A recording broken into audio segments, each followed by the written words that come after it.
Hey, welcome back to my channel. Today I'm going to show you how to make a doormat with your Cricut. Let's get started.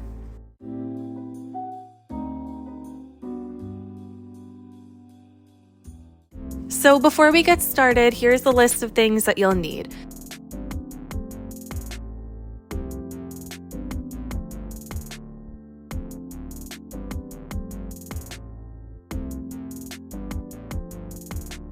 The first step is to clean off your doormat. Most doormats will have loose fibers that you don't want getting in your paint. So I like to take a lint roller and go over the whole mat a few times just to get up all those fibers. And you can see that there's a ton of fibers on my lint roller. The second step is to design your stencil in Cricut Design Space. The design that I have is pretty much done here. I made the width of the stencil 23.5 inches. The maximum cutting dimensions for the Cricut Maker is 23.5 inches by 11.5 inches, so I'm not able to make it longer than that. There are ways that you would be able to get around that, but for my purpose here, I'm just going to leave it at 23.5. I think that's a good length. So now I'm just going to cut my vinyl so that it's 24 by 12.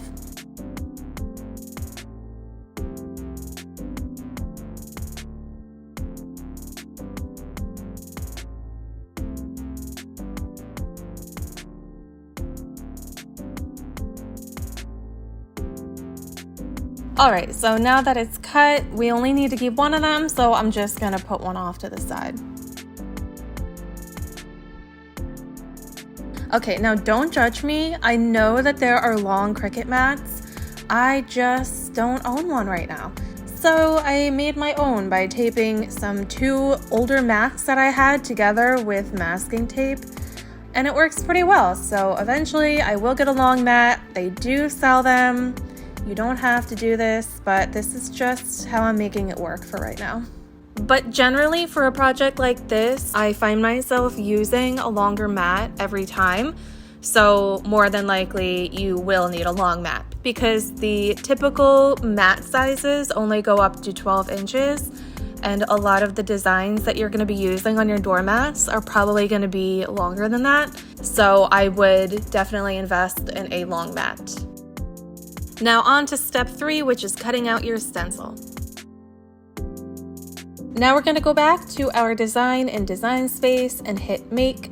And then you'll see this message pop up that's informing you that your design is larger than 12 inches, which is the typical length for a mat. And they're just telling you that you need to use a larger mat for this design, so you just will hit OK. And as I'm scrolling down, you can see that the welcome design goes all the way down to around 24 inches. Now I'm going to hit Continue.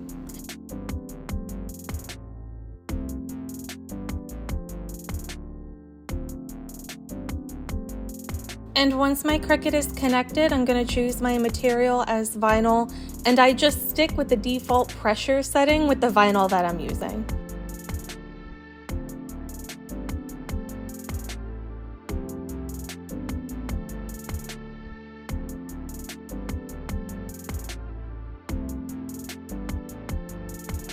While my Cricut is cutting, I like to just use my hands and guide it along. I'm not pulling at it or anything. But my desk is pretty short despite me pulling my Cricut out as far as it can go. So I don't like when my mat hits against the wall, so I just kind of prevent that from happening.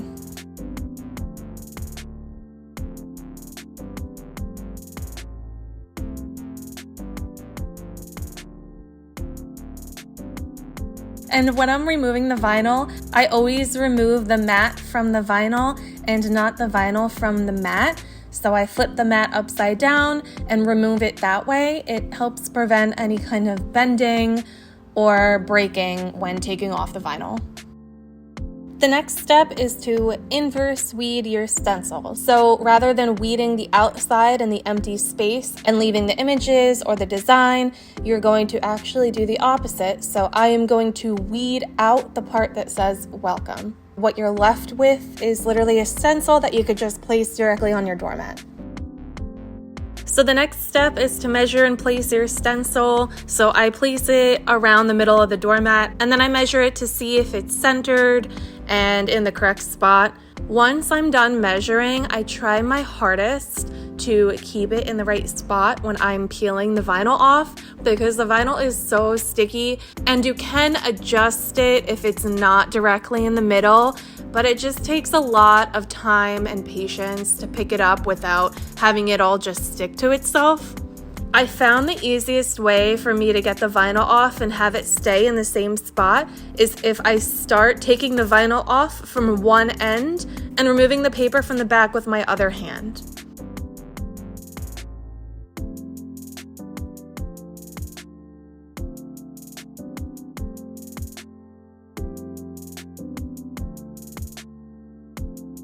I'm just flattening everything out, and then once I'm sure that this is the spot that I want it to be in, I'm gonna go ahead and put on the middle of the L and the O and the E.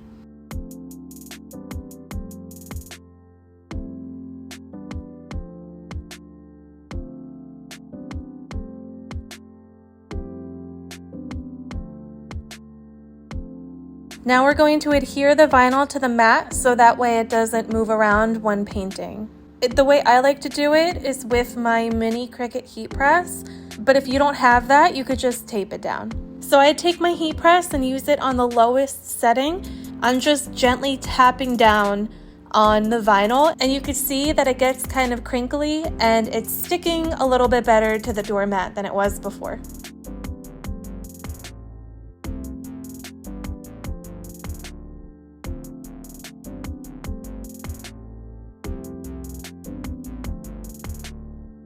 And now you could see after I use my heat press on it that I can rub it a little bit and it really doesn't move. Now finally we're on to painting. I like to put on gloves just so I don't get any paint on my hands, and we're gonna get started. I'm gonna go in with this stippling brush. It's a thicker brush and it has a point at the end, which is what you want because you're gonna take the brush and stamp it into the mat. You don't want to swipe it side by side because then that would mess up the stencil. So the easiest way to paint it without moving the stencil around is to stamp it. So that's what I'm going to do for the entire way down.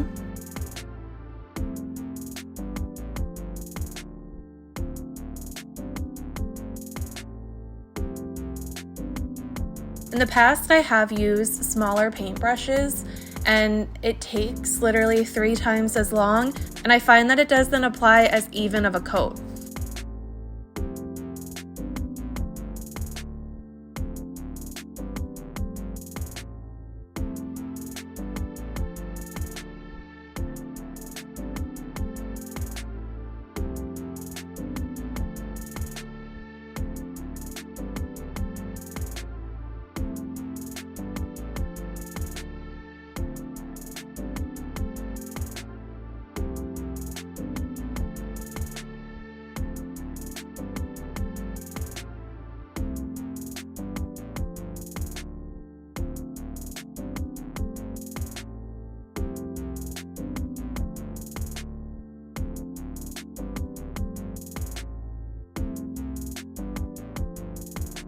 And then once you're done with that coat, you're gonna let it dry a little bit.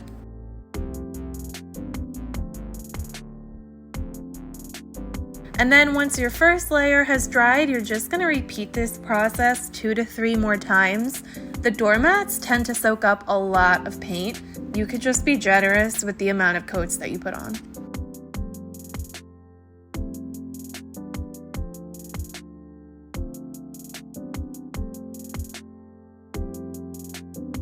Now this step is where the small paintbrush comes in handy. So I'm just gonna use it to touch up any areas that need a little bit more paint. So some of the bigger areas, like in between the letters, or the smaller parts like around the E where I didn't really get that much paint, I could be more precise with this smaller brush and just kind of fill in any spots.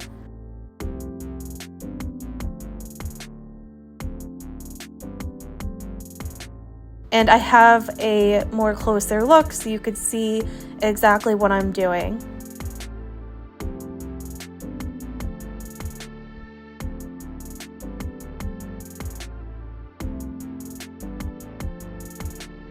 And that's my final step for the painting part. So I like to let it dry a little bit and then take the stencil off when the paint's still a little bit wet. I don't really know if it matters whether it's completely dry or not, but this is just what I like to do.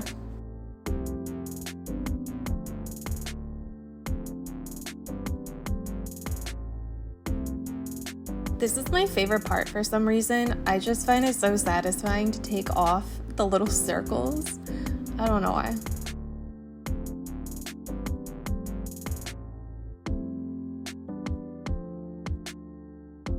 And then our last step is to apply the sealant. I highly recommend this step because it helps prevent any kind of weather damage and makes your doormat last a lot longer. So I'm just gonna give it a good shake and just spray it in a nice even coat.